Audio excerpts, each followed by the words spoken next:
Hello friend, welcome to my YouTube channel. आज हम लोग जो खान सर का 11,000 प्लस वाले जो क्वेश्चन बैंक है तो उसे हम लोग कवर कर रहे हैं। इसको कवर हम लोग कर रहे हैं और इसमें एमटीपीसी और ग्रुप डी के लिए बहुत ज़्यादा महत्वपूर्ण क्वेश्चंस दिए हुए हैं, जो कि अलग अलग टाइप से, मतलब कि जो जो क्वेश्चंस हमें नहीं देखने को मिलते हैं उन क्वेश्चनों को भी इसमें दिया गया है, जो कि इंपॉर्टेंट रहते हैं। तो चलिए शुरू करते हैं। हम लोग बायोलॉजी चल रहा था और ये आपका पार्ट नंबर 13 है, पादप आकारिकी यानी प्लांट मॉर्फोलॉजी। तो चलिए शुरू करते हैं बिना किसी देरी के। जड़ों की कोशिकाओं में लंबे रोमों जैसे भाग को क्या कहते हैं? तो उसे कहते हैं रूट हेयर। उसे क्या कहते हैं? Root hair. नेक्स्ट है, किसी पौधे के वास्तविक भाग को क्या कहते हैं? तो किसी पौधे के वास्तविक भाग कौन होते हैं? आपका जड़, तना और पत्तियां होती हैं।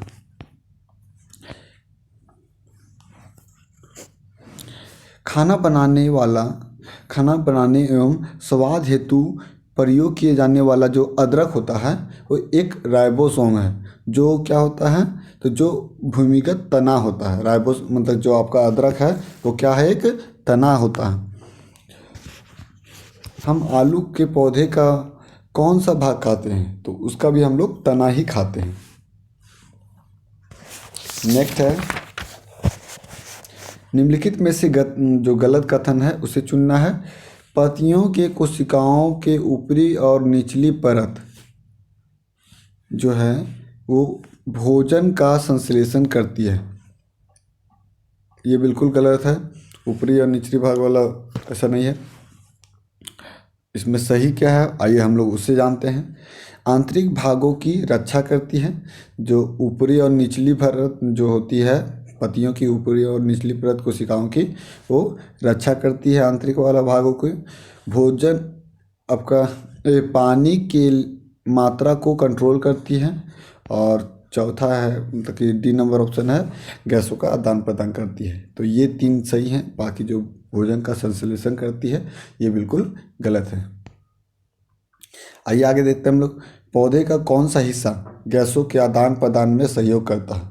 तो पौधे का कौन सा हिस्सा सहयोग करता है? जो पत्ती होती है वो ही आपका गैसों का आदान प्रदान करते हैं। नेक्स्ट है, पौधे में गैसों का आदान प्रदान किसके माध्यम से होता है? तो ये होता है रंध्र के माध्यम से। रंध्र जो कि पत्तियों में होता है, रंध्र में ही आपका स्टोमेटा होता है, उसी में सब कुछ होता है। रंध्र स्थित होते हैं? तो पत्तियों में स्थित होते हैं। डैश फूल का एक मादा प्रजनन अंग है। तो जो आपका स्त्री कैंसर वो क्या है? फूल का एक मादा प्रजनन अंग है स्त्री कैंसर। बहुत इंपॉर्टेंट है। चलिए आगे देखते हैं हम लोग। डैश अंडक का एक भाग नहीं है। तो जो आपका पुंकेसर है, पुंकेसर जो है वो एक अंडक का भाग नहीं है। तो अंडक का भाग कौन कौन है अंडक का? तो वर्तिकाग्र अंडक का भाग है। अंडाशय तो अंडक का भाग है ही। स्टाइल जो है वो भी अंडक का भाग है। डैश ये पुंकेसर के भाग हैं। तो डैश में आपका जो पराग कोष और पुतंतु जो है, पराग कोष और पुतंतु ये क्या है? पुंकेसर के भाग हैं। डैश एक लिंगी पुष्प होता है। तो जो आपका पपीता होता है वो एक लिंगी पुष्प होता है, पपीता। नेक्स्ट है डैश। तो डैश को हम लोग भर देते हैं। सरसों को उभयलिंगी फूल के रूप में जाना जाता है। किसको उभयलिंगी के रूप में, फूल के रूप में जाना जाता है? तो सरसों को।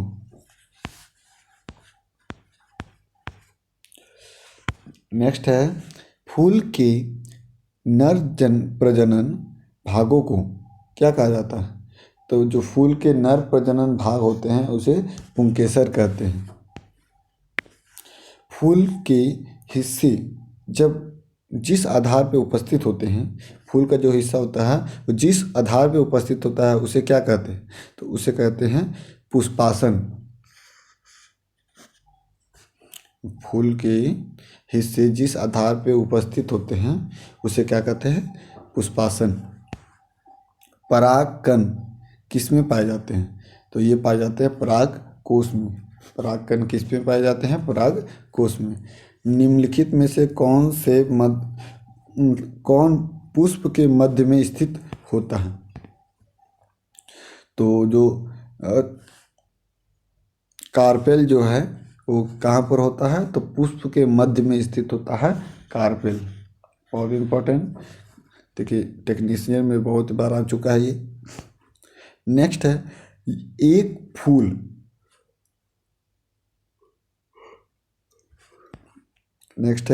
फूल के प्रजनन का भाग कौन सा है?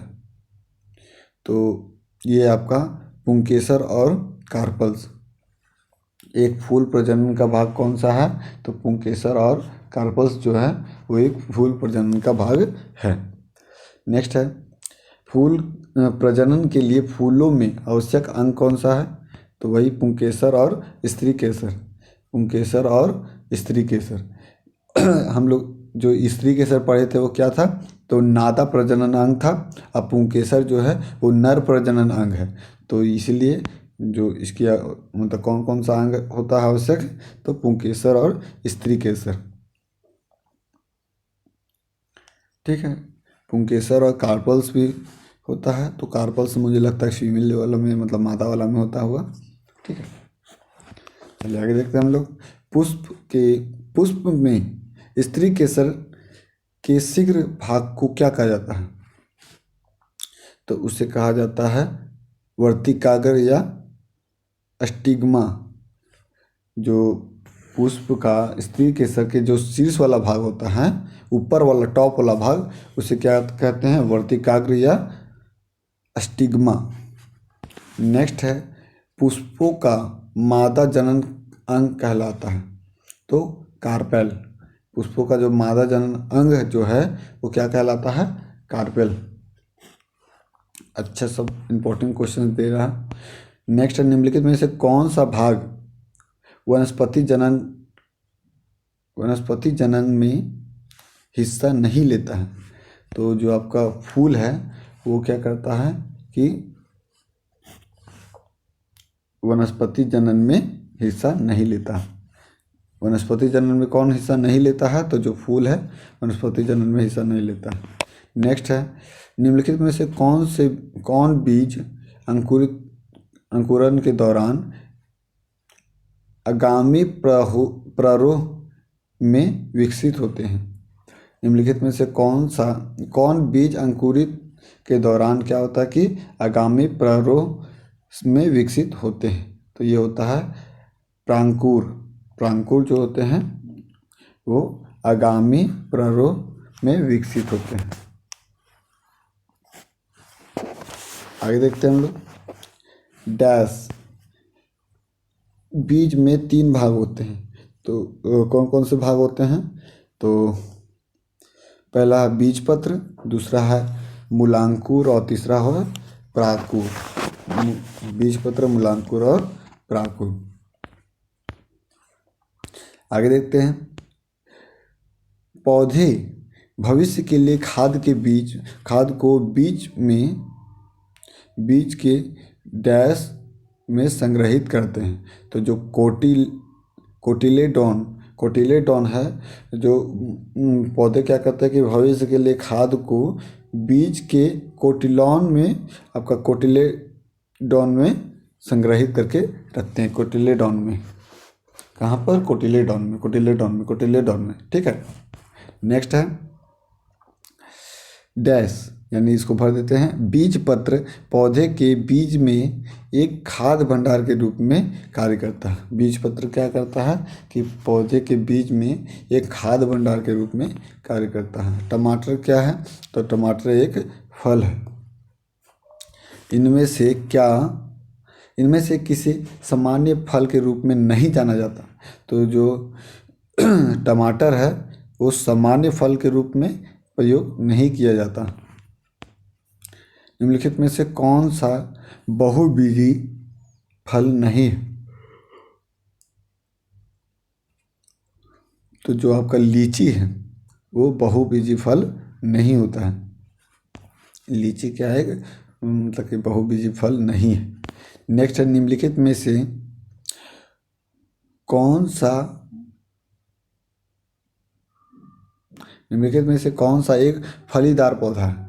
तो जो आपका मटर है वो क्या है, एक फलीदार पौधा है। मटर क्या है, एक फलीदार पौधा है। केले का खाने योग्य जो होता है हिस्सा वो क्या कहलाता है?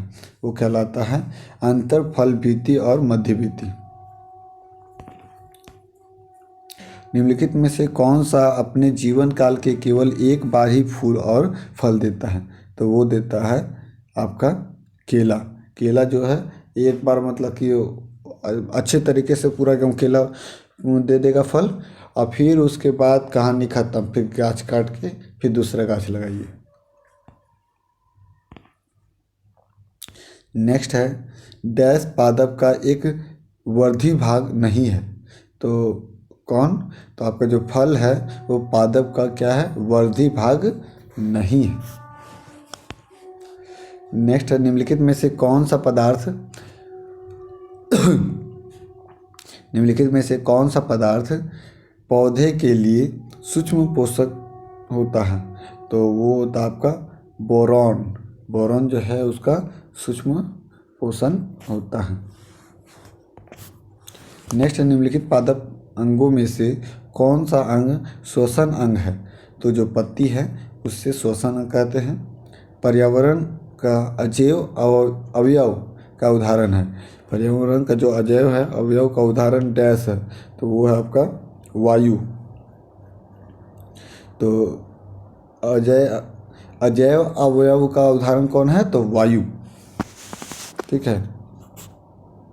नेक्स्ट है,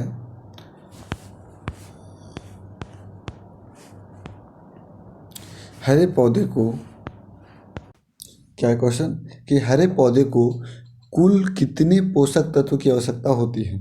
तो कुल पोषक तत्व की कितनी की आवश्यकता होती है? तो 17। कितनी? 17। ठीक है।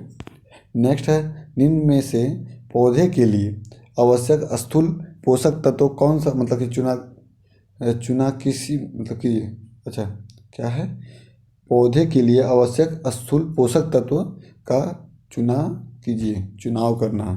तो आपका जो ऑप्शन नंबर सी है, यानी 1, 3 और 4, फास्फोरस, कार्बन और नाइट्रोजन, ये तीनों क्या होते हैं, पौधे के लिए मतलब पोषक तत्व के रूप में कार्य करते हैं।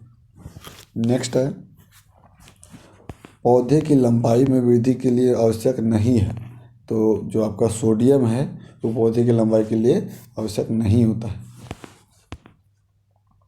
नेक्स्ट है, निम्नलिखित में से कौन सा पदार्थ पौधे के लिए सूक्ष्म पोषक होता है? तो वो होता है बोरॉन। Repeated question. पौधे में किस भाग में जूट की प्राप्ति होती है? तो आपका जो तना वाला भाग होता है उसी से जूट की प्राप्ति होती है। किसका वाला भाग? तना वाला भाग। नेक्स्ट है, निम्नलिखित मसलों में जड़ से प्राप्त होने वाला जो मसाला है, निम्नलिखित मसालों में जो जड़ से होने वाला मसाला है वो क्या है?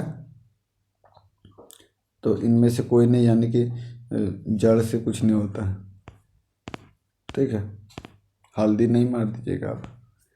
नेक्स्ट है, सब्जी के रूप में खाया जाने वाला छत्रक कौन है? तो सब्जी के रूप में खाया जाने वाला जो छत्रक है वो आपका फफूंदी।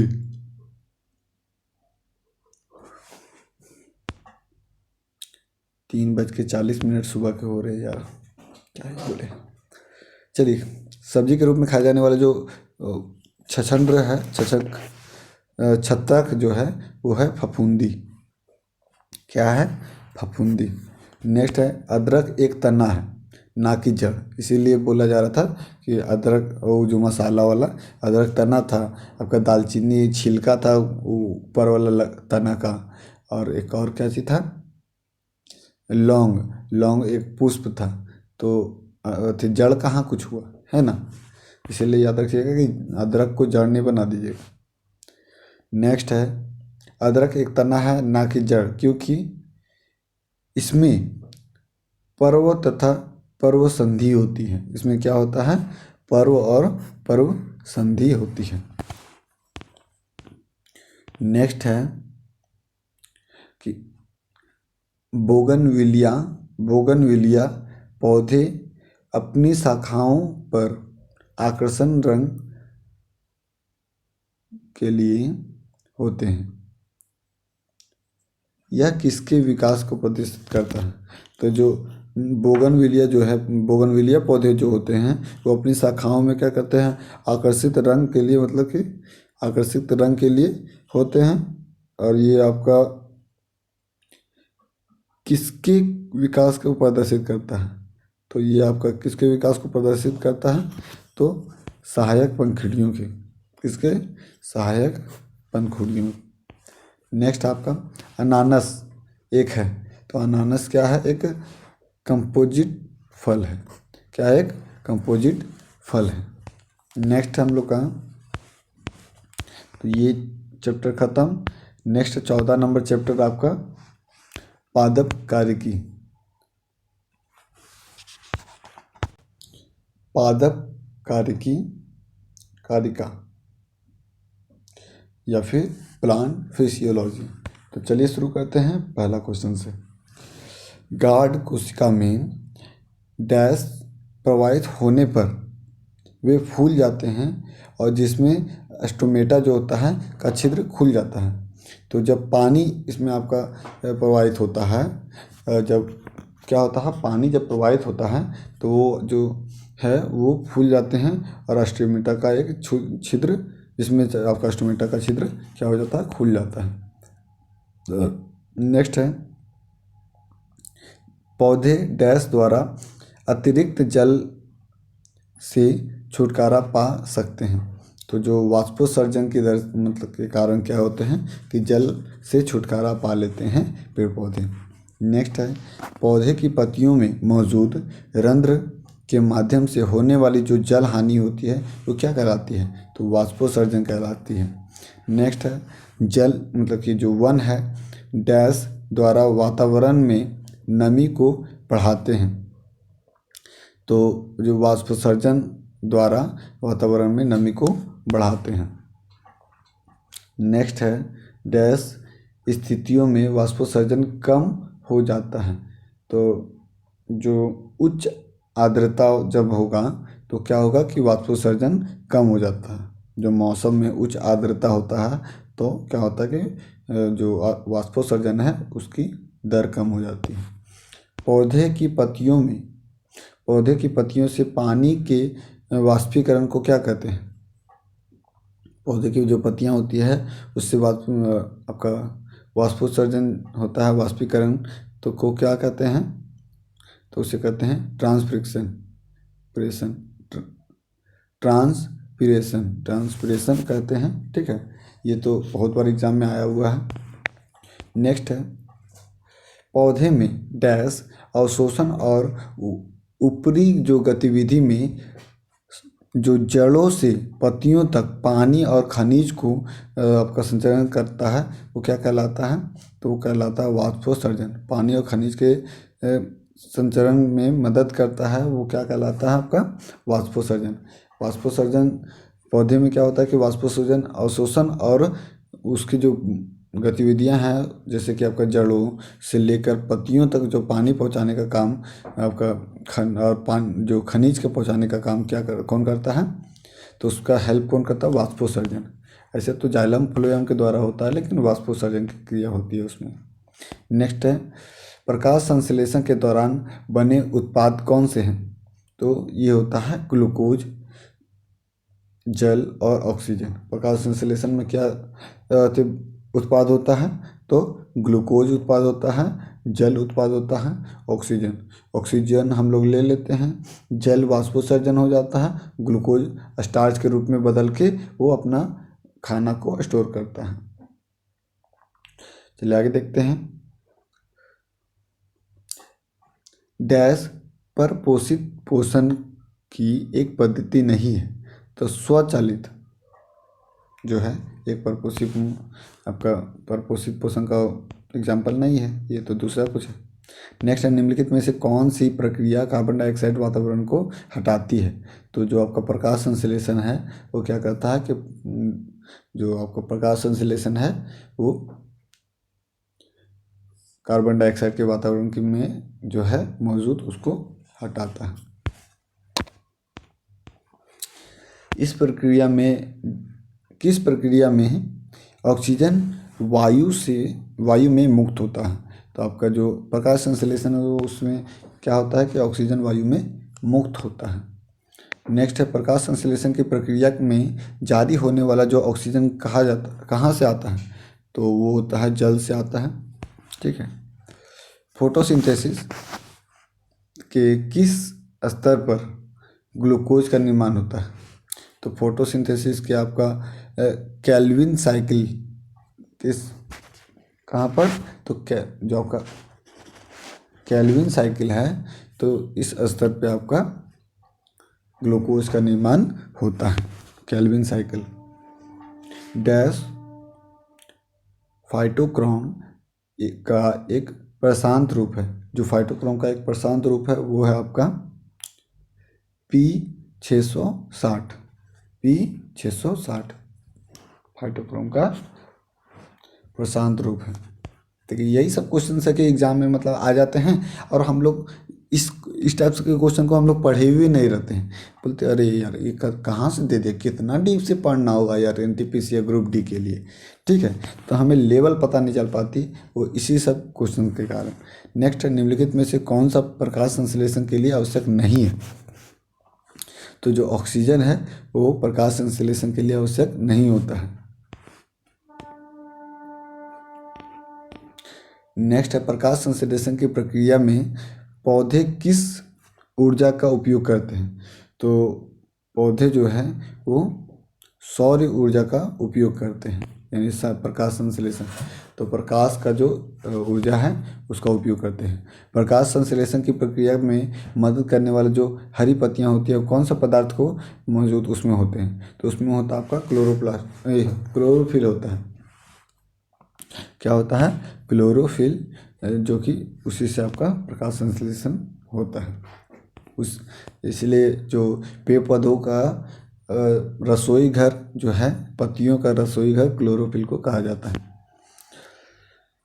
पौधे में शर्करा का सामान्य प्रवाही रूप कौन होता है? तो वो होता है आपका सुक्रोज। पौधे में जो आपका शर्करा का सामान्य प्रवाही जो भाग होता है, रूप होता है, वो कौन होता है? आपका सुक्रोज। नेक्स्ट है, ऑक्सीजन की मदद से होता है। ऑक्सीजन की मदद से क्या होता है? और यह ग्लूकोज के कार्बन डाइऑक्साइड और आपका H2O में पूर्ण विघटित के लिए जिम्मेदार होता है। तो ये आपका होता है ऑक्सीशोषण। जब ऑक्सीशोषण होता है तो क्या होता है कि आपका ग्लूकोज के कार्बन डाइऑक्साइड और H2O के पूर्ण विघटन के जिम्मेदार होता है।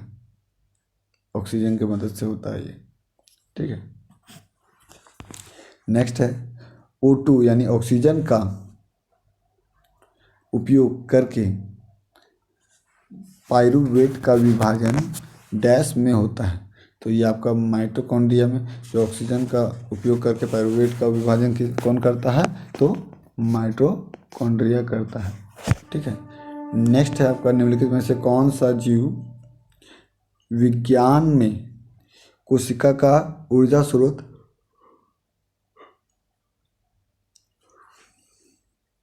विज्ञान में कोशिकाओं का ऊर्जा स्रोत के रूप में होता है? तो वो होता है आपका ATP, एडिनो ट्राइफॉस्फेट। नेक्स्ट है, निम्नलिखित में से किस प्रक्रिया के दौरान बहुत मात्रा में ऊर्जा बाहर निकलती है? तो ये जब होता है वायु श्वसन, जब होता है तो उसमें क्या होता है? उस समय मतलब बहुत मात्रा में आपका ऊर्जा बाहर आती है। निम्नलिखित में से किस प्रक्रिया में आपका ऊष्मीय ऊर्जा निर्मित होती है? तो किस प्रक्रिया में ऊष्मीय ऊर्जा निर्मित होती है? ये होता है आपका श्वसन। ये होता है आपका श्वसन प्रक्रिया में जो होती है उसमें आपका ऊष्मीय ऊर्जा निर्मित होती है। नेक्स्ट है डैश प्रक्रिया रासायनिक ऊर्जा को तापीय ऊर्जा में परिवर्तित करती है। जो कौन है आपका श्वसन जो है वो क्या करता है, श्वसन प्रक्रिया रासायनिक ऊर्जा को तापीय ऊर्जा में परिवर्तित कर देता है।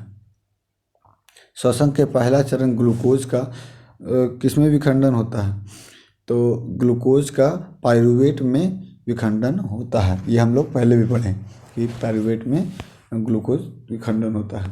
कौन से जीव ऑक्सीजन के बिना जीवित रह सकता है, तो वो आपका है अवायवीय जीव। अवायवीय जो जीव होता है वो बिना मतलब कि ऑक्सीजन के भी वो जीवित रह सकता है। कंसंट्रेशन ग्रेडिएंट जो है के खिलाफ कोशिका की हलचल को क्या कहा जाता है, तो उसे कहते हैं आपका सक्रिय परिवहन। उसे क्या कहते हैं, सक्रिय परिवहन।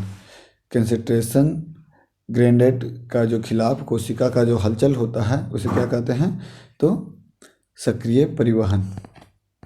पौधे में पानी का अवशोषण मूल रोम द्वारा एक प्रक्रिया में होता है, एक प्रक्रिया से होता है, वह कहलाता क्या है, तो वो आपका परासरण कहलाता है। जब क्या होता है कि पौधे में पानी का अवशोषण मूल रोम द्वारा मतलब कि आपका उसके जड़ द्वारा वो मतलब इस प्रक्रिया होता है, तो उसे अब जड़ द्वारा पानी से अवशोषण ही करेगा ना, तो अब फिर क्या होता है, उसे कहलाता है परासन। तो ये अच्छा क्वेश्चन है। नेक्स्ट है पौधे के मामले में पौधे के मामले में मिट्टी से अवशोषित किया गया जो नाइट्रेट होता है वो क्या होता है, तो मुक्त नाइट्रोजन में परिवर्तित हो जाता है।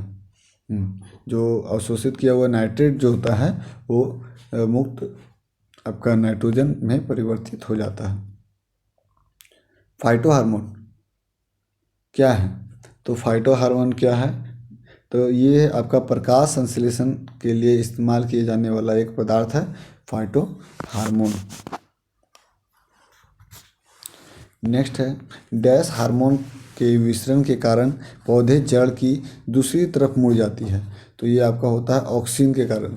ऑक्सीन के कारण ही आपका जो पेड़ पौधे होते हैं उसका जो सूरजमुखी का फूल आपने देखा है ना, तो क्या होता है कि वो सूर्य की तरफ कैसे मुड़ जाते हैं, तो उसमें ऑक्सीन पाया जाता है। और ऑक्सीन ही है जो कि पेड़ की लंबाई को कंट्रोल करता है, मतलब जिसमें जितना ज़्यादा ऑक्सीन होगा उतना ज़्यादा पेड़ का मतलब कि आपका बढ़ता है।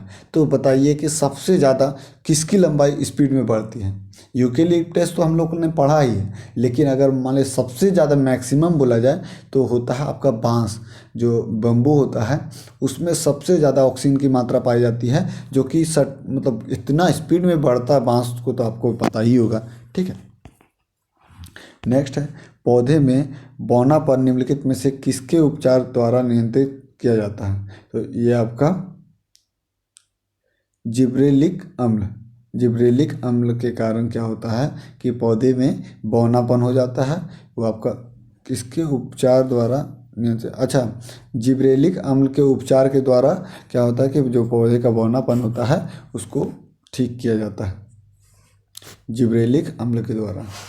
चलिए आगे देखते हैं हम लोग। वृद्धि हार्मोन्स कार्य करता है, तो वृद्धि हार्मोन्स क्या कार्य करता है, तो हमेशा विकास प्रोत्साहन के रूप में कार्य करता है। हमेशा क्या करता है, विकास प्रोत्साहन के रूप में कार्य करता है। पौधे का सार्वभौमिक जो प्राकृतिक ऑक्सीजन है वो क्या है, तो IAA।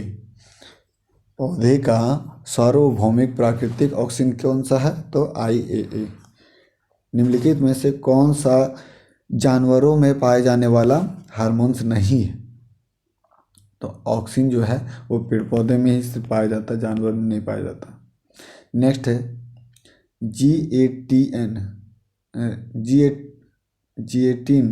जिएटिन का उत्पादन जिएटिन का उत्पादन डैश में होता है। तो जिएटिन का उत्पादन कहाँ होता है? तो जड़ें और टहनी में होता है और इसे जाइलम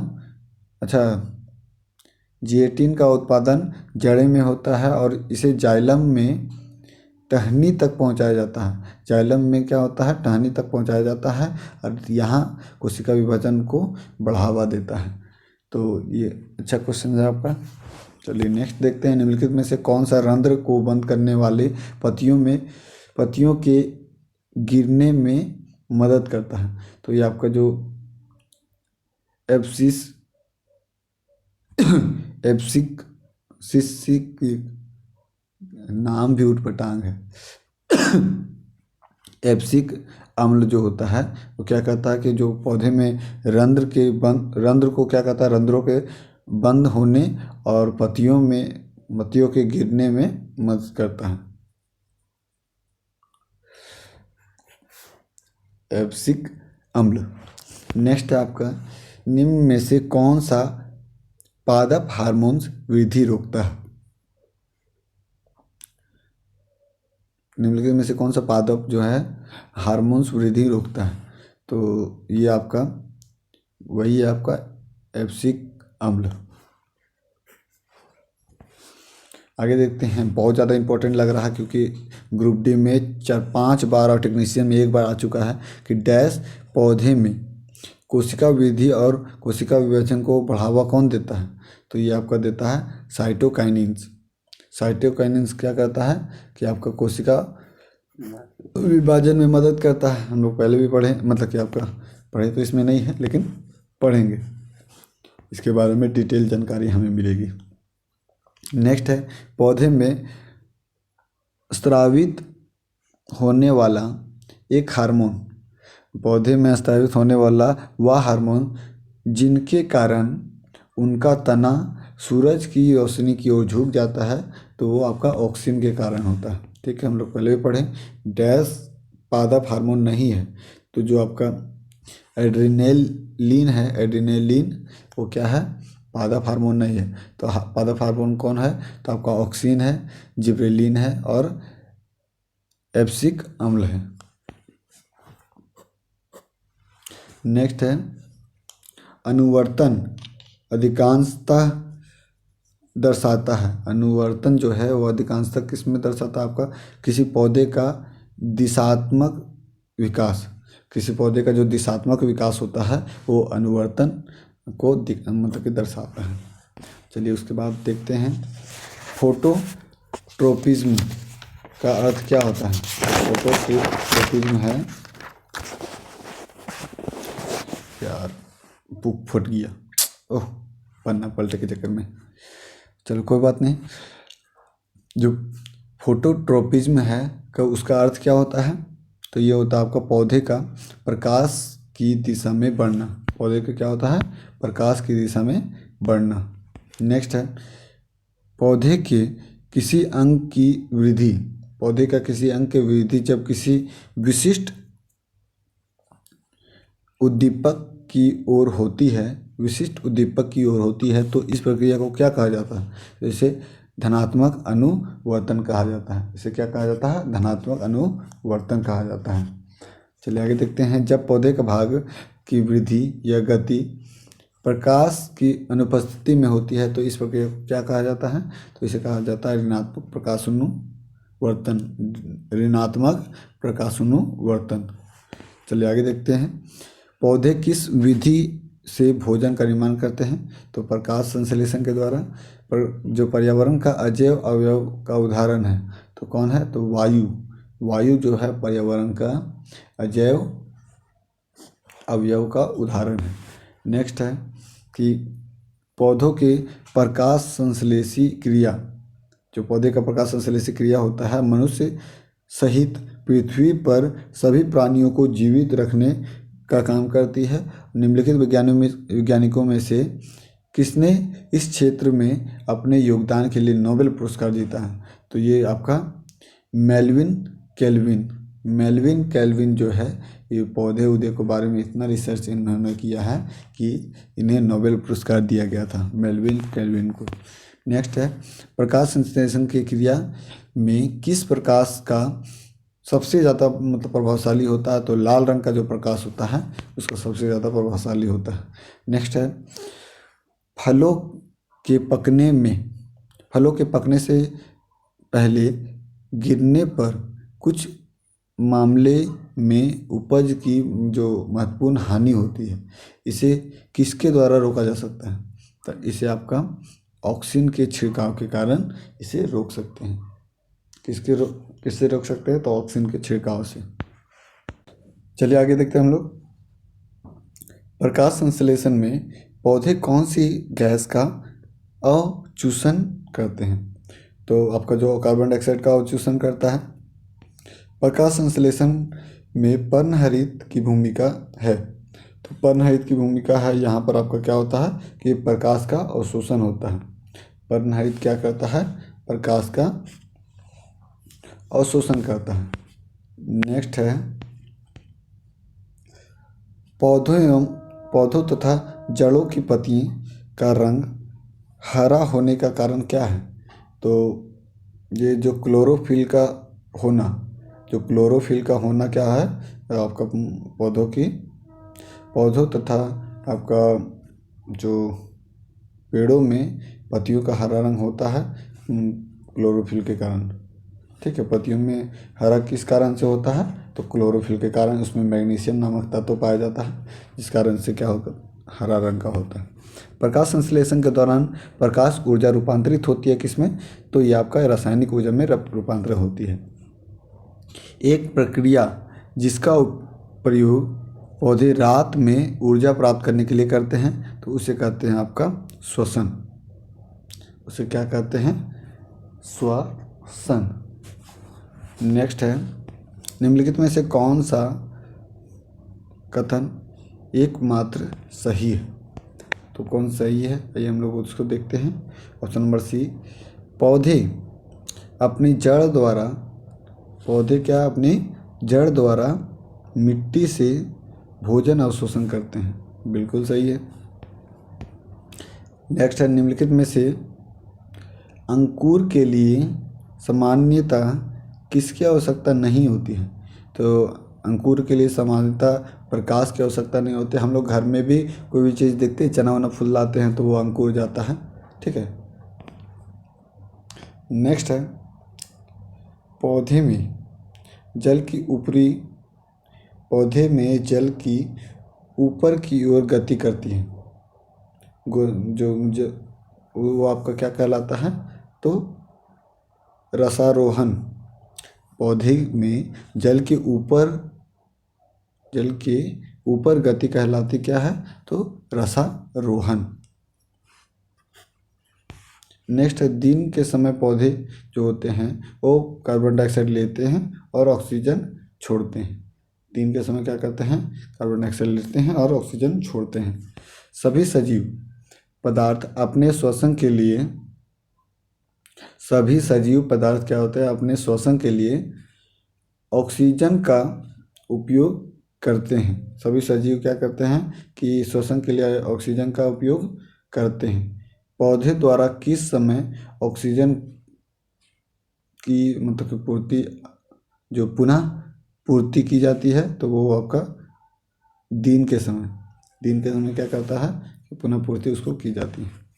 चलिए नेक्स्ट है रात के समय पेड़ के नीचे नहीं सोना चाहिए, क्योंकि पेड़ जो है वो क्या छोड़ता है? तो आपका कार्बन डाइऑक्साइड छोड़ता है। रात के समय पेड़ पौधे क्या करते हैं? कार्बन डाइऑक्साइड छोड़ते हैं और दिन में ऑक्सीजन छोड़ते हैं, इसीलिए दिन को सोना चाहिए। पेड़ पौधे के नीचे रात को नहीं सोना चाहिए। नेक्स्ट है प्रकाश संश्लेषण में किसका ऑक्सीकरण होता है? तो प्रकाश संश्लेषण में आपका जो जल है उसका ऑक्सीकरण होता है। नेक्स्ट है प्रकाश संश्लेषण के दौरान प्रकाश ऊर्जा रूपांतरित होती है किसमें? तो रासायनिक ऊर्जा में। प्रकाश संश्लेषण में हरे पौधे द्वारा कौन सी गैस छोड़ी जाती है? तो वो आपका जो ऑक्सीजन है वो छोड़ी जाती है। कौन सी गैस उस प्रक्रिया का एक गौण उत्पादन है जिसका प्रयोग पौधे बनाने के लिए करते हैं? तो ये आपका कार्बन डाइऑक्साइड। ठीक है। नेक्स्ट है प्रकाश संश्लेषण की प्रक्रिया निम्नलिखित में से कौन सी गैस बाहर निकलती है। तो इसमें आपका ऑक्सीजन गैस बाहर निकलती है प्रकाश संश्लेषण के दौरान। प्रकाश संश्लेषण के लिए ऊर्जा प्रदान करता है। तो जो आपका प्रकाश है वो प्रकाश संश्लेषण के लिए ऊर्जा प्रदायक के रूप में काम करता है। नेक्स्ट है सूर्यमुखी के जो पुष्प क्रम का प्रकार यह है। तो जो आपका कैपिटुलम, जो आपका मुंडक होता है कैपिटुलम मुंडक, ये क्या करता है कि सूर्यमुखी के पुष्प क्रम का एक प्रकार है। निम्नलिखित में से कौन सी जड़ है। तो आपका जो गाजर है वो एक जड़ है। गाजर क्या है, एक जड़ है, इसे आप याद रखिएगा। मूल फसल का उदाहरण बताइए। तो गाजर जो है आपका वही मूल है, मतलब जड़ है। और कहाँ चला गया,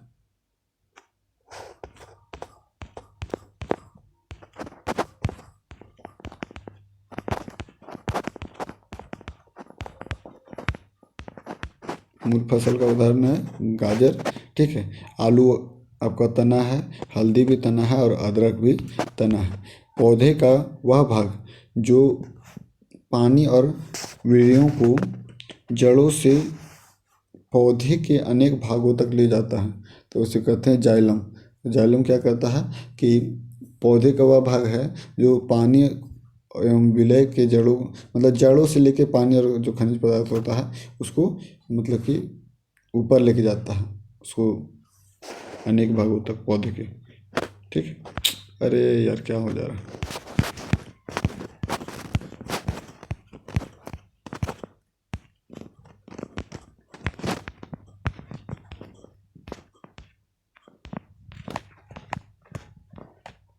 ठीक है, तो उसे कहते हैं हम लोग जाइलम।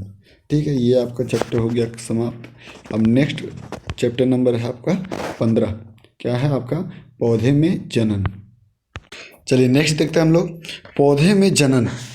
जो पौधे में जनन होता है वो आपका जो रिप्रोडक्शन जो आपका इम्प्लांट होता है, तो वो चैप्टर आपका 15 नंबर चैप्टर है। तो इसमें पहला क्वेश्चन आपका ये दिया हुआ है कि कुछ पौधे की जड़ें जो होती है वो उपजी तथा पत्तियों के डैश प्रक्रिया के माध्यम से नए पौधे में विकसित होता है। तो ये आपका होता है वनस्पति प्रसार। तो वनस्पति प्रसार के मतलब के कारण भी क्या होता है कि पौधे का विकास मतलब कि उसमें तो वृद्धि होती है, तो मतलब जनन टाइप से। ठीक है, नेक्स्ट है पौधे प्रजनन की किस विधि द्वारा उत्पन्न होते हैं, जिसमें आपका आनुवांशिक रूप से जनक के सभी गुण पौधे में होते हैं। तो वो आपका होता है वर्धीजनक। वर्धीजनक में क्या होता है कि पौधे का आनुवांशिक गुण पूरे तरीके से मैच करता है। नेक्स्ट आपका निषेचन के बाद डैश बीज में विकसित हो जाता है। तो निषेचन के बाद डैश में विकसित क्या मतलब कि बीज में विकसित क्या हो जाता है आपका बीजांड। बीज में क्या हो जाता है, बीजांड विकसित हो जाता है। नेक्स्ट तने के जरिए फैलता है। तो तने के जरिए जो फैलता है वो आपका गुलाब। देखे होंगे कि गुलाब क्या होता है कि उसका टहनी हम लोग लगा देते हैं तो उसका गाछ लग जाता है। ठीक है, फिर आपका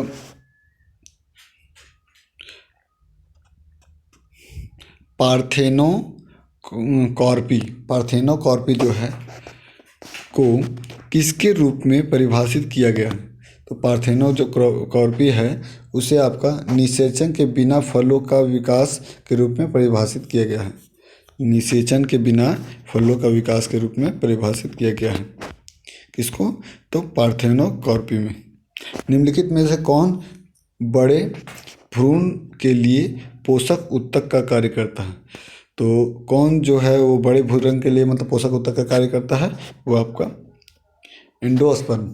एंडोस्पर्म क्या करता है कि बड़े भ्रूण के लिए पोषक उत्तक का कार्य करता है। नेक्स्ट है एक प्रकार के अलैंगिक प्रजनन को पहचानने जिसमें आपका जड़, तना और पत्तियां जैसे पौधे के कुछ हिस्से के माध्यम से प्रजनन शामिल होता है। तो वो आपका होता है वनस्पति प्रजनन। क्या होता है, वनस्पति प्रजनन में आपका जड़, तना, पत्तियां ये सभी कुछ हिस्सों से मतलब कि अलैंगिक प्रजनन उसमें होता है। नेक्स्ट है, निम्नलिखित में से किस पौधे की सिराएं पर कलिकाएं प्रवर्धित होती है? तो ये प्रवर्धित करता है, तो किस पौधे की जो सिराएं होती है उसके आपका कलिकाएं प्रवर्धित करता है? तो ये कहता है आपका ब्रायोफाइलम में। कौन सा? ब्रायोफाइलम। ठीक है।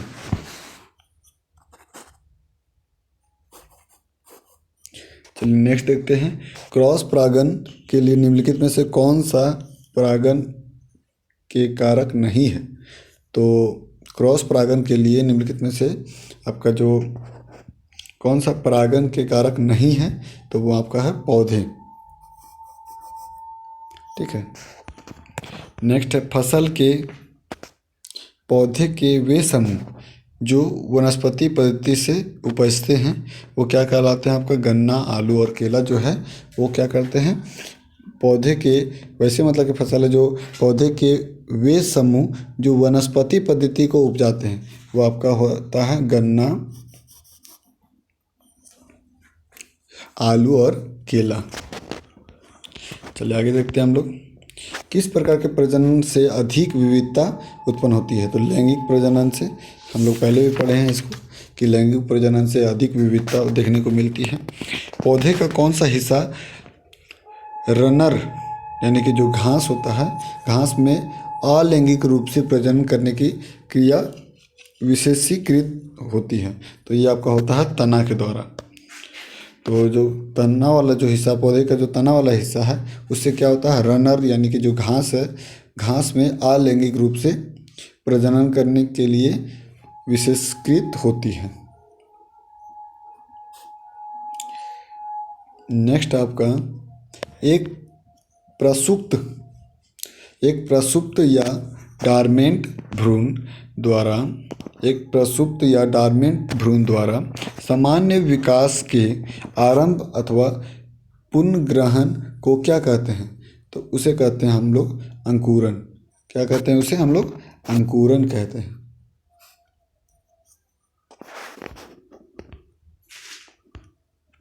नेक्स्ट है, एक फूल के परागकोश और वर्तिकाग्र तत्व, जो आपका एक फूल के जो परागकोश होते हैं, परागकोश से वर्तिकाग्र तक परागकणों के स्थानांतरण को क्या कहते हैं? तो उसे कहते हैं परागन। उसे क्या कहते हैं हम लोग? परागन कहते हैं। परागकणों के स्थानांतरण को क्या कहते हैं? तो परागन कहते हैं। निम्नलिखित में से कौन सी घटना द्वारा पौधों केवल एक जनक द्वारा रोग मुक्त रूप से मतलब उगाया जा सकता है? तो इसे आपका जो उत्तक संवर्धन जो है, उत्तक संवर्धन वो क्या करता है? वो यह ऐसी घटना है जिसके द्वारा पौधे केवल एक जनक द्वारा रोग मुक्त रूप से उगाया जा सकता है। रोग मुक्त रूप से उगाया जा सकता है। यह आपका उत्तक संवर्धन प्रक्रिया। वह पौधे जो कायिक प्रवर्धन द्वारा नहीं बढ़ता है, तो वो आपका जो पपीता है वो क्या होता है? कायिक प्रवर्धन द्वारा नहीं बढ़ता है। नेक्स्ट है, वह पौधे के बीज में आगामी पौधा, वह मतलब एक पौधे के बीज में आगामी पौधा के रूप में काम होता, मतलब के रूप में होता है। तो किस रूप में होता है? आपका भ्रूण के रूप में होता है। एक पौधे के बीज में जो आगामी पौधा होता है वो किस रूप में होता है? तो भ्रूण के रूप में। नेक्स्ट है, एक ऐसा प्रजनन जिसमें पौधों की एक शाखा अलग से विकसित होने लगती है, तो उसे क्या कहते हैं? तो उसे हम लोग कहते हैं वनस्पति प्रजनन। ऐसा पौधा जो एक ऐसा प्रजनन है जिसमें क्या होता है कि पौधे की जो शाखाएं होती है अलग से विकसित होने लगती है, तो उसे क्या कहते हैं हम लोग? वनस्पति प्रजनन कहते हैं। नेक्स्ट है,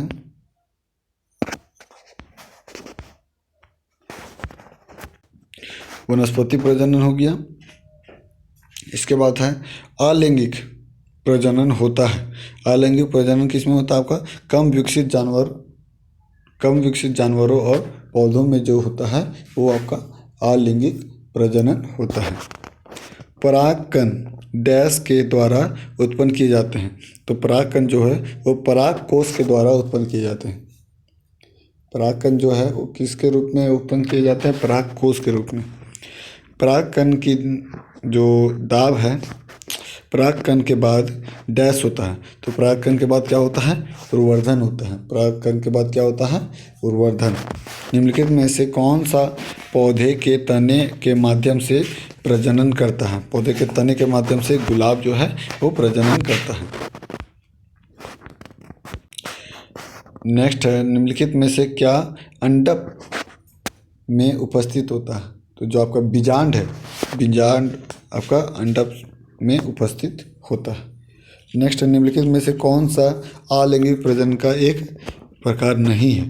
तो जो आपका परनिषेचन है, परनिषेचन वो क्या होता है? आलिंगिक मतलब प्रजनन नहीं होता, ये अलग ही क्रिया है निषेचन करने का। ठीक है, परनिषेचन। नेक्स्ट हम लोग का कि हवा के परागकण को क्या कहते हैं? जो हवा जो होता है उसके परागकण को क्या कहते हैं? तो एनिमोफिली। उसे क्या कहते हैं? हवा के जो परागकण होते हैं उसे हम लोग बोलते हैं एनिमोफिली। ठीक है। नेक्स्ट है परागकण डैश है। तो परागकण क्या है? तो एक आपका परागकोश से स्टिग्मा तक पराग का संचार है। परागकोण मतलब कि जो परागकोश होते हैं, परागकोश से स्टिग्मा तक पराग का संचार है।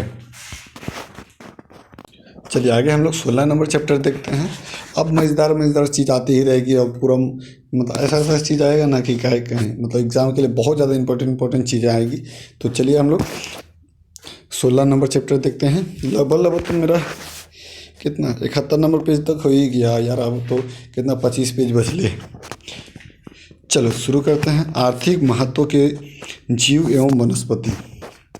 अब मिक्सचर क्वेश्चन मिलेगा आपको। पहला क्वेश्चन आपका है, किस कवक को एक कवकनाशी के रूप में भी जाना जाता है? बिल्कुल इम्पोर्टेंट है। कवकनाशी के रूप में किसे जाना जाता है आपका? तो ट्राइकोडर्मा हर्जियानम जो है, ट्राइकोडर्मा हर्जियानम, ये एकदम मुंह में रहना चाहिए सभी वर्ड, क्योंकि बायोलॉजी तो एक ऐसा चीज़ है जो उसको वर्ड को, उसके जो शब्द होते हैं उनको ही याद करने में इंसानों की हालत ख़राब होती है। ठीक है, बाकी कुछ नहीं है बायोलॉजी में। तो ट्राइकोडर्मा हर्जियानम जो है वो क्या है कि ये आपका कवक है, जो आपका कवक को एक कवकनाशी के रूप में भी प्रयोग किया जाता है। इस कवक को क्या किया जाता है? कवकनाशी के रूप में भी प्रयोग किया जाता है, ट्राइकोडर्मा हर्जियानम। नेक्स्ट है, डैश का उपयोग सुगंध संकेतक के रूप में किया जाता है। तो उसे आपका जो वनीला जो है वो इसे सुगंध संकेतक के रूप में यूज़ किया जाता है, सुगंध संकेतक के रूप में। आगे देखते हैं, निम्न में से कौन सा विकल्प जो आपका ओमेगा 3 वसा अम्लों का सबसे अच्छा स्रोत है? ओमेगा 3 जो वसा अम्लों का जो सबसे अच्छा स्रोत कौन है? तो सराडीन। क्या है? सराडीन जो है वो ओमेगा 3 आपका जो वसा अम्लों का सबसे अच्छा स्रोत है, सराडीन। लिटमस का घोल डैश से निकाला जाता है। तो लिटमस का जो घोल है वो आपका लाइकेन से निकाला जाता है। देखिए ये सभी जो चीज़ें हैं ना वो आपको कोई बुक में नहीं मिलेगा, मतलब कि इसी में आपको मैंने मतलब बहुत मतलब कि बुक तो मैंने पढ़ा ही है, लेकिन मैं मतलब कि इस तरीके से जो अलग अलग टाइप से क्वेश्चन जो मतलब कि आपका स्टैटिक्स टाइप से रहते हैं वो जल्दी नहीं देखने को मिलता है साइंस मतलब कि बायोलॉजी ये सब में। तो इनमें मतलब कि इस बुक में बहुत अच्छे तरीके से मतलब सभी चैप्टर को इसके आप बाद देखिएगा तो बहुत सारे इसमें बायोलॉजी में आपका क्या बोलते हैं, राष्ट्रीय जो उद्यान होता है आपका, नेशनल पार्क, ये सभी भी घुसा दिया है, क्योंकि सब बायोलॉजी का हिस्सा है, कहीं ना कहीं पेड़ पौधे सभी में होते हैं। ठीक है, नेक्स्ट आपका 5वां नंबर क्वेश्चन है, केचुओं के जरिए मृदा का जो उर्वरक बढ़ाने की प्रक्रिया को क्या कहते हैं? तो उससे कहते हैं वर्मी कंपोस्टिंग। और क्या कहते हैं? Vermi composting. नेक्स्ट आपका एंटीबायोटिक डैश कवक से प्राप्त किया जाता है। तो एंटीबायोटिक जो है वो किससे, कौन से कवक से प्राप्त किया जाता है? जो पेनिसिलिन होता है, पेनिसिलिन से क्या प्राप्त किया जाता है आपका? ये आपका पेनिसिलिन कवक से हम लोग एंटीबायोटिक प्राप्त करते हैं। नेक्स्ट है, निम्नलिखित में से कौन एक पादप उत्तक नहीं, मतलब उत्पादन नहीं है? पादप उत्पाद नहीं है। तो जो आपका शहद है, शहद पादप उत्पादन नहीं करता है। जानते ही होंगे कि मक्खी करता है। मधुमक्खियों के अध्ययन को एपीकल्चर बोलते हैं। ठीक है। नेक्स्ट, निम्नलिखित में से किसे ऊन या फिर फाइबर के लिए पाला जाता है? तो ऊन या फाइबर के लिए किसे पाला जाता है? तो अल्पाका को। किसको वो मतलब कि आपका पाला जाता है? अल्पाका। ठीक है। नेक्स्ट, निम्नलिखित में से किसमें खाद्य फाइबर प्रचुर मात्रा में होता है? तो खाद्य फाइबर जो है वो प्रचुर मात्रा में किसमें होता है? आपका सेव में। सेव में आपका खाद्य फाइबर बहुत ज़्यादा प्रचुर मात्रा में होती है। नेक्स्ट आपका सामान्यतः किस पेड़ की टहनी या डाल का प्रयोग दांत साफ करने के लिए किया जाता है? तो नीम का भी प्रयोग करते हैं, बाकी तो कुछ है नहीं इसमें से। तो नीम का करते हैं। एक करज का जो दतवन होता है बहुत अच्छा रहता है, तीता तीता मस्त लगता है। नेक्स्ट है, निम्नलिखित में से कौन सा घ्राण सूचक है? तो कौन है आपका? तो वनीला। वनीला क्या है? एक ऑल्फैक्टरी है, यानी घ्राण सूचक। ठीक है। वनीला क्या है? एक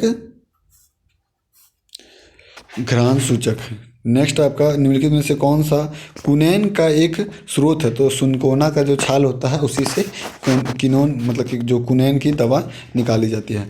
नेक्स्ट है, इनमें से कौन सा जानवर सामान्यतः छोटी गाड़ी खींचता है? तो छोटी गाड़ी कौन खींचता है? तो जो आपका घोड़ा होता है वो छोटी गाड़ी खींचता है। देखिए कितने मज़ेदार क्वेश्चंस होते हैं। ठीक है। सब मिक्सचर अभी मतलब जो एग्ज़ाम में आते हैं थोड़ा मतलब नए अति जो नॉर्मल टाइप से आते हैं, लेकिन हम लोगों को नहीं पता रहता है। ये तो चलो ठीक है कि घोड़ा खींचता है, ये चीज़ आपको पता होगा, लेकिन और भी बहुत सारे क्वेश्चंस होते हैं वो नहीं मार पाते इंसान। नेक्स्ट है, स्मृति में सुधार के लिए आयुर्वेद में किस पौधे का प्रयोग किया जाता है? तो आपका ब्राह्मी जो है उसका प्रयोग किया जाता है आयुर्वेद के रूप में। ठीक है। स्मृति के सुधार के लिए बहुत इंपॉर्टेंट है। ये सभी क्वेश्चन आपको कहीं नहीं मिलेंगे। ठीक है। नेक्स्ट आपका चावल की खेती में मिट्टी का उर्वरता को मतलब किससे बेहतर किया जा सकता है? तो आपका जो नील हरे शैवाल होते हैं, नील हरे शैवाल, उससे क्या होता है कि मतलब कि जो चावल की खेती होती है उसके मिट्टी की उर्वरता को मतलब क्या सही तरीके से कर सकते हैं, बेहतर कर सकते हैं नील हरे शैवाल से। नेक्स्ट है, पौधे के किस भाग से हमें कॉफ़ी मिलती है? तो बीच वाले भाग जो होते हैं फली, कॉफ़ी के किस भाग से हमें कॉफ़ी मिलती है? तो बीज होना चाहिए यार, फल ये थोड़ी ना होता है, तब गलत है। नेक्स्ट है कि रेशम का कीड़ा अपने जीवन चक्र में किस चरण में आपका वाणिज्यिक मतलब तंतु पैदा करता है? तो वो आपका प्यूपा के दौरान आपका क्या करता है कि वो रेशा एक तंतु पैदा करता है। नेक्स्ट है, निम्नलिखित में से कौन सा एक मानव निर्मित तंतु है? तो मानव निर्मित तंतु कौन है आपका? रेयॉन। रेयॉन क्या है? एक मानव निर्मित तंतु है। ठीक है। नेक्स्ट है, अल्कोहल उद्योग में किस कवक का उपयोग किया जाता है?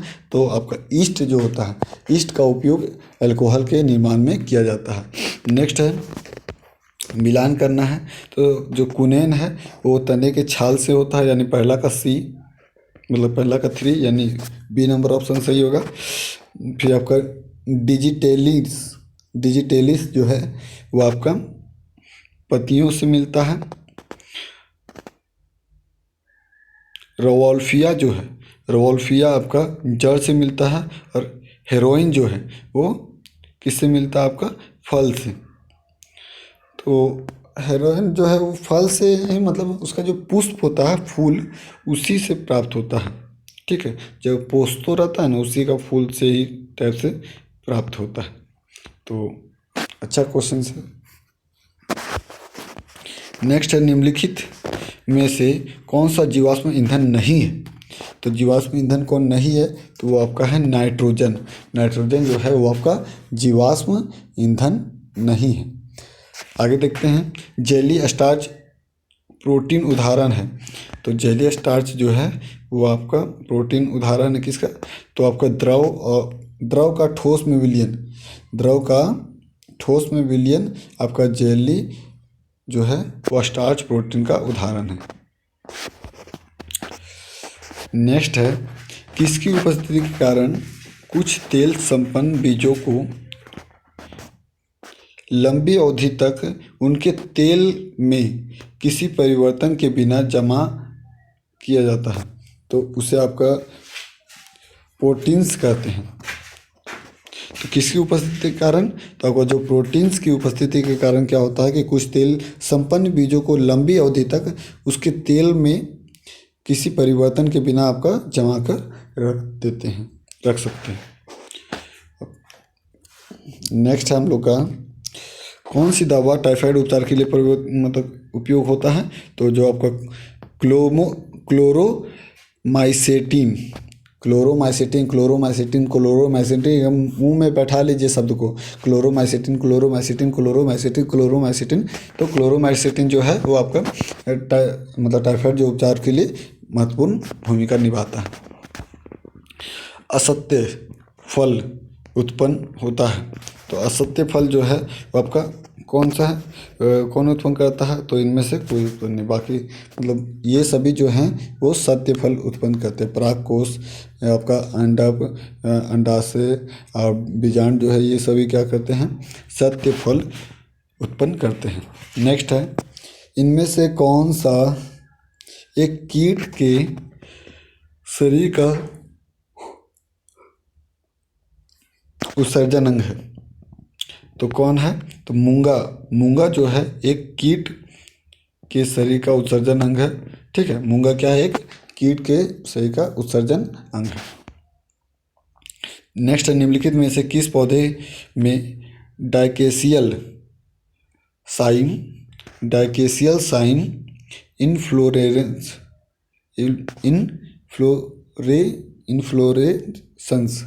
जो इन्फ्लोरेसेंस जो है, ऐसा ऐसा शब्द की कहना नहीं, डाइकेसियल साइम इन्फ्लोरेसेंस पाया जाता है। तो किस पौधे में पाया जाता है ये आपका? तो जैस्मीन।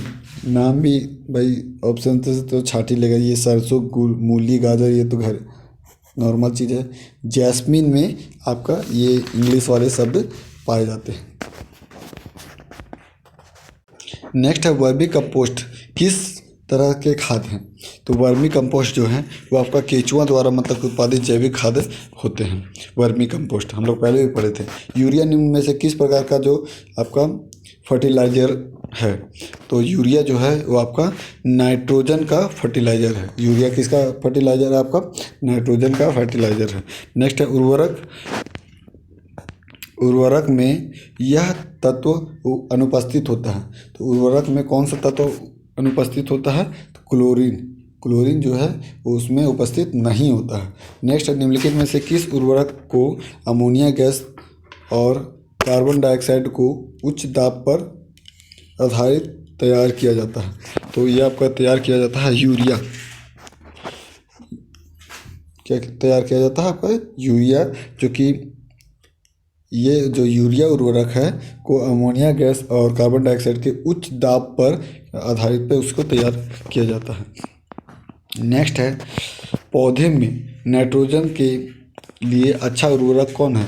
तो आपका जो यूरिया है वो पौधे में नाइट्रोजन के लिए बहुत अच्छा उर्वरक माना जाता है। नेक्स्ट है, बीज की जो बुआई के समय सामान्यतः निम्नयुक्त उर्वरक का उपयोग किया जाता है। तो वो आपका पोटास, किसका उपयोग किया जाता है आपका पोटास का ही उपयोग किया जाता है। नेक्स्ट है बीजों का सर्वोत्तम जो आपका संरक्षण है वो होता है आपका क्या चीज़, तो बीजों का सर्वोत्तम संचरण होता है वो ठंडी और शुष्क परिस्थितियों में। किसमें? ठंडी और शुष्क परिस्थितियों में। तारपीन का जो तेल होता है वो चीड़ के पेड़ से प्राप्त होता है। Option D. निम्नलिखित में से कौन सबसे कम आग पकड़ने वाला प्रवृत्त है, तो आपका जो सूत है, सूत वो क्या होता है कि सबसे कम आग पकड़ने वाला तंतु टाइप से है। लौंग जो कि एक सामान्य रूप से मसाले के रूप में काम आती है वो क्या है, एक पुष्प कलिक है। पुष्प कलिक से जो फल रहते फूल का जो कली होता है पुष्प कलिक उसी से प्राप्त की जाती है लौंग। नेक्स्ट है निम्नलिखित में से कौन से घटक आपका मिट्टी बनाते हैं, तो जो कौन से घटक आपका मिट्टी बनाते हैं, तो ये आपका जो महीन पाउडर सेल पदार्थ तथा खाद मिट्टी जो होते हैं वो क्या करते हैं आपका मिट्टी बनाते हैं। महीन पाउडर सेल खाद तथा खाद मिट्टी। नेक्स्ट आपका कोको का कौन सा भाग चॉकलेट के गंध के लिए इस्तेमाल किया जाता है, तो कोको का कौन सा भाग चॉकलेट के लिए यूज़ किया जाता है, तो बीज, कोको का बीज वाला भाग जो है वो चॉकलेट के गंध के लिए इस्तेमाल किया जाता है। प्याज परिवर्तित होता है, प्याज जो है वो एक तना है, प्याज क्या है, तना है। नेक्स्ट है निम्नलिखित में से कौन सा किसी ऐसे पौधे का उदाहरण है जो बीज तो लाते हैं पर फल नहीं देते हैं, तो वो है आपका चीड़ का पेड़। चीड़ का पेड़ क्या करते हैं कि बीज तो लाते हैं, बीज तो उसमें रहता है लेकिन फल नहीं देते हैं। कपास प्राप्त होता है किससे, तो कपास जो है वो आपका बीज से प्राप्त होता है। ठीक है, बीज को खोलिएगा ना तो उसका अंदर में रेशा टाइप से रुइया टाइप से रहता है कपास। नेक्स्ट है निम्नलिखित में से लुप्त प्राय प्रजाति का युग्म कौन है, तो ये आपका है गार्डन लिजार्ड। अच्छा एक सेकंड, युग्मक कौन है, तो जो गार्डन लिजार्ड है आपका मैक्सिकन प्राणी, गार्डन लिजार्ड जो मैक्सिकन प्राणी है वो आपका लुप्त प्राय प्रजाति के रूप में मतलब कि इसे जाना जाता है। नेक्स्ट आपका भारतीय मोर तो आपका है ही गाजर घास, बाकी है हरनी वृक्ष, मोरनी, साल वृक्ष, ये सभी तो है ही।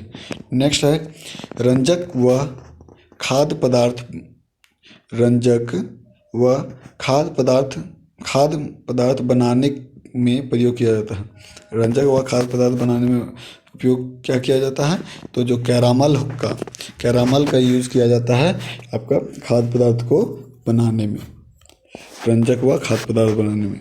नेक्स्ट है नाइट्रोजन यौगिकरण के लिए निम्नलिखित में से कौन सी फसल सहायक है, तो नाइट्रोजन जो यौगिकरण के लिए आपका जो बीन्स होता है, बीन्स जो कि बहुत सहायक होता है, क्या होता है आपका बीन्स। नेक्स्ट है निम्नलिखित में से कौन सा पौधा जो है तना छिद्रक कीट से खराब रूप, तो कि जो आपका एक सेकंड, निम्नलिखित में से कौन सा पौधा तना छिद्रक कीट से खराब रूप से प्रभावित करता है, तो वो आपका गन्ना जो है, गन्ना क्या होता है कि यह क्या होता है कि तना छिद्रक जो कीट होते हैं उससे खराब रूप से प्रभावित करता है। आलू उदाहरण है, तो आपका रूपांतरित तने का आलू का है कि तना है। काली मिर्च का पादप क्या होता है कि एक लत्ता होता है, काली मिर्च वाला जो पादप होता है वो एक लत्ते के रूप में होता है। नेक्स्ट है नाशपाती का कौन सा भाग हम लोग खाया जाता है, तो नाशपाती का गुद्देदार पुष्पासन जो है, नाशपाती का जो गुद्देदार पुष्पासन है वो हम लोग खाते हैं। आगे देखते हैं रुद्राक्ष या मोटा चारा सॉरी रुक्षांश रुक्षांश या मोटा चारा जो हमारे भोजन का आवश्यक अंग है में काफ़ी मात्रा में होता है और ना पचने योग्य। तो ये आपका जो देखिए जो सेलुलोज और लिग्निन जैसे कार्बोहाइड्रेट होते हैं वो हम लोग नहीं पचा पाते, वो बहुत मोटा चारा होता है जो कि जानवरों के लिए बहुत ज़्यादा बेनिफिशियल होता है। नेक्स्ट है सेव का कौन सा भाग खाया जाता है? तो आपका जो मांसल पुष्पासन, कौन सा भाग? मांसल पुष्पासन जो है वो खाया जाता है। नेक्स्ट भारत की कौन सी कंपनी एशिया का एकमात्र विटामिन B12 की निर्माता है? तो मेरिंड जो है वो मात्र भारत की ऐसी कंपनी है जो विटामिन B12 जिसे कोबाल्बिन करके कुछ बोलते हैं उसे, ठीक है, तो वो आपका निर्माण करता है। क्या है? मेरिंड। क्या है? मेरिंड। गन्ने के तने में रक्त प्रवाह किसके कारण होता है? तो ये होता है फंगस के द्वारा। गन्ने में जो आपका गन्ने के जो तने होते हैं उसमें रक्त प्रवाह किसके कारण होता है? तो फंगस के द्वारा। निम्नलिखित फसलों में से किसमें नाइट्रोजन का जैविक स्थिरीकरण सामान्यतः सबसे अधिक होता है? तो जैविक स्थिरीकरण जो है वो सामान्यतः अधिक होता है, वो होता है दाल में, इसीलिए प्रोटीन सबसे ज़्यादा पाया जाता है। एक विशिष्ट फसल है, तो एक विशिष्ट फसल कौन है आपका? अच्छा, इन सभी गुण मतलब कि पाया जाता है इसमें। तो रबी की फसल होना चाहिए जो साधारणतः गेहूं के साथ उगाई जाने वाली फसल होना चाहिए और जो जलोढ़ मिट्टी में होनी चाहिए। तो ये टोटली जो खासियत होती है वो होती है सरसों में। सरसों देखिएगा ये एक रबी फसल है जो गेहूं के साथ भी उसको लगा सकते हैं, जलोढ़ मिट्टी में पाया जाता है और जो है ये साधारणतः गेहूं के साथ लगाई जाती है। रबी फसल सब तो सही है, ठीक है, कोई बात नहीं। नेक्स्ट क्वेश्चन देखते हैं, फलों के अध्ययन को क्या कहते हैं? तो पोमोलॉजी। नेक्स्ट है तालों और कृत्रिम जलाशयों में, अच्छा तालाबों होना चाहिए, तालाबों और कृत्रिम जो जलाशयों में मत्स्य प्रजनन प्रक्रिया क्या कहलाती है? तो वो कहलाती है पिसीकल्चर। तो मत्स्य पालन जो होता है वो आपका पिसीकल्चर कहलाती है। नेक्स्ट है निम्नलिखित सूचना से फसल की पहचान कीजिए। निम्नलिखित सूचना से फसल का पहचान करना है। अधिकांश रूप से दक्षिण पश्चिम भारत में उगाई जाती है, दक्षिण पश्चिम भारत में उगाई जाती है, ठीक है यानी गुजरात वाला साइड में उगाया जा रहा है। इनकी खेती के लिए अच्छी जो आपका जलोत्साहित मतलब कि जो डेंड्र मृदा होना चाहिए और यह लोचदार होता है। तो ये टोटली तो खासियत रबड़ में है, ठीक है। रबड़ पहले तो दक्षिण पश्चिम भारत में उगाया जा रहा है, ये आपका लोचदार भी होता है और इसमें आपका जलोत्साहित मतलब मृदा भी होता है। नेक्स्ट है गेहूं की चूर्निल असीता, गेहूं की चूर्निल असीता यानी कि जो आपका पाउडरी मिड्यूली जो होता है मिड्यूल का कारण है। तो क्या कारण? आपका जो फंगई जो होता है ये गेहूं में मतलब कि समझिए कि ये एक बीमारी है जो गेहूं में होता है। बीमारी का नाम क्या है? चूर्निल असीता, ठीक है। चलिए नेक्स्ट देखते हैं, नींबू व ग्रेपफ्रूट के मुख्य कौन सा एसिड उपस्थित होता है? तो इसमें साइट्रिक एसिड नींबू में उपस्थित होता है, हम लोग जानते ही हैं। नेक्स्ट है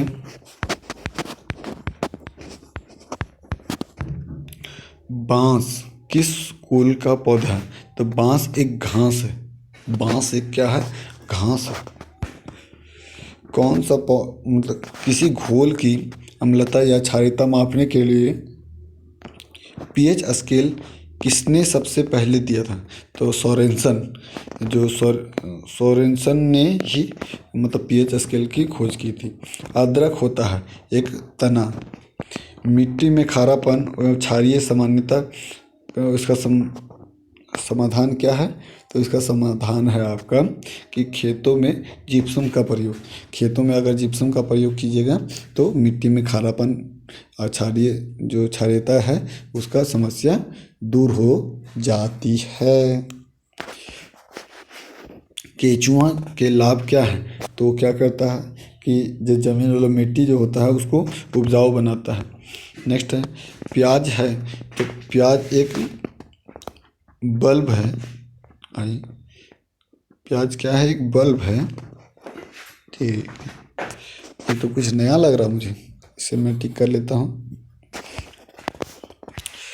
जितने भी मेरे वीडियो डलाते हैं उसमें अगर आप जो क्वेश्चन आपको नहीं समझ में आता है, जो मतलब कि आपको लगता है कि ये चीज़ मुझे याद करनी चाहिए, मतलब कि याद नहीं हो पा रहा, तो उससे आप स्क्रीनशॉट तुरंत ले लीजिएगा और जिससे आप आसानी से उसे रिवीजन कर सकते हैं, क्योंकि revision is the best for learning.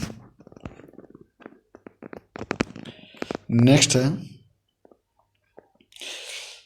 कार्बनिक यौगिक में हाइड्रोजन के अतिरिक्त कौन सा तत्व सामान्य होता है? कार्बनिक यौगिक में हाइड्रोजन के अतिरिक्त कौन सा मतलब कि कार्बन जो है वो सामान्यता होता है। नेक्स्ट है कृत्रिम औषधि का उदाहरण है, तो कृत्रिम औषधि का कौन सा उदाहरण है?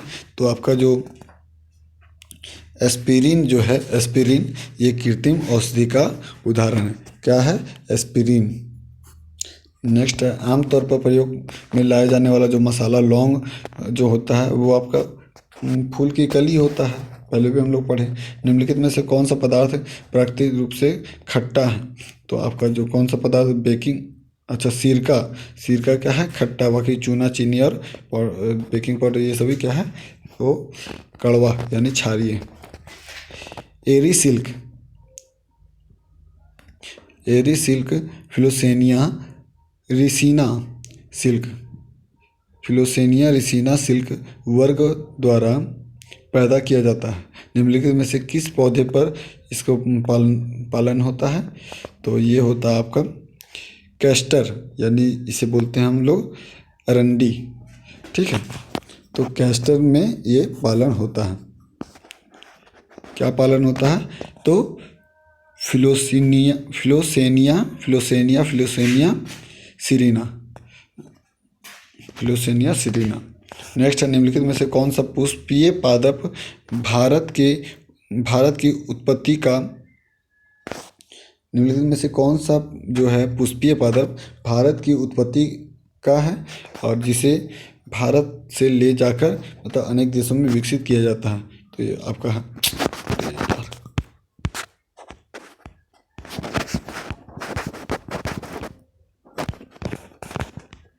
भारत के अनेक देशों में ले जाकर इसे विकसित किया जाता है। तो ये आपका आर्किड्स है। आर्किड्स याद रखिएगा, इसे बाहर के देशों में ले जाकर इसे विकसित किया जाता है।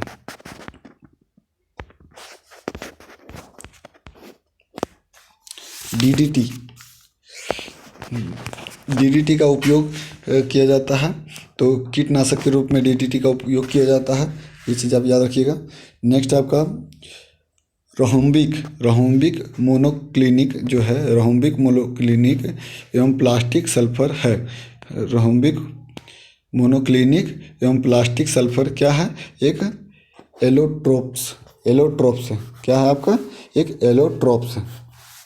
नेक्स्ट है ऑक्सीकरण निम्नलिखित में से धनात्मक ऑक्सीकरण अवस्था प्रदर्शित करता है। ऑक्सीकरण क्या करता है कि निम्नलिखित में से आपका जो धनात्मक ऑक्सीकरण अवस्था जो प्रदर्शित करता है ये आपका F2O। नेक्स्ट है कुनेन जो है वो आपका जो कुनेन है वो तना के छाल से मिलता है। यार कितना इसको रिपीटेड कर रहा है। नाइट्रोजन स्थिरीकरण जो है, नाइट्रोजन स्थिरीकरण के लिए जिम्मेदार बैक्टीरिया निम्न के जड़ में पाया जाता है। तो किसके जड़ में पाया जाता है? तो ये आपका सिम्बी पौधे के जड़ में पाया जाता है नाइट्रोजन स्थिरीकरण के लिए।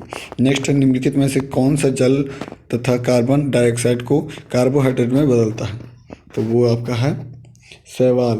शैवाल क्या करता है कि आपका जो जल है और कार्बन डाइऑक्साइड उसको कार्बोहाइड्रेट में बदलता है, यानी ये भी प्रकाश संश्लेषण करता है। नेक्स्ट है, निम्नलिखित में से कौन सा पेड़ नीचे दिए मतलब कि इससे उगता है? निम्नलिखित में से कौन पेड़ के नीचे उगता है? तो पेड़ के नीचे कौन उगता है? तो जो आपका चिलिया बादाम जो होता है, पीनट जिसे बोलते हैं, चिलिया बादाम आपका पेड़ के नीचे उगता है। तो ये तो हुआ आपका चैप्टर यहाँ तक ख़त्म। अब इसके बाद आनुवांशिक इंजीनियरिंग और बायोटेक्निकलॉजी के बारे में हम लोग पढ़ेंगे, जो कि 17 नंबर चैप्टर है।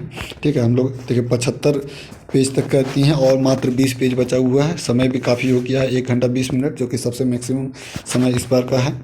तो चलिए यहाँ तक वीडियो करते हैं समाप्त। अगर आपके पास वीडियो नहीं पहुँच पा रहा मेरा, जितना भी मैं वीडियो डाल रहा हूँ, तो आप मेरे चैनल को सब्सक्राइब कर दीजिए, ताकि क्या होगा कि आपको जैसे ही मैं वीडियो अपलोड करूँगा उसका नोटिफिकेशन सबसे पहले आपके पास आ जाएगा। आप आसानी से वीडियो को देख सकते हैं और मेरे साथ इस बुक को ख़त्म कर सकते हैं। नहीं तो ऐसे आप बैठ लिए होंगे, ये बुक तो ख़त्म हो नहीं रही होगी, लेकिन कितने लोग सोच रहे हैं कि यार खान सर वाले 11,000 प्लस बुक वाले क्वेश्चन को ख़त्म करना है, लेकिन सब सोच ही रहे हैं, लेकिन हम लोग कर रहे हैं। तो मेरे साथ आप लगे रहिए ताकि आपको भी बुक को ख़त्म हो जाए। चलिए मिलते हैं नेक्स्ट वीडियो में।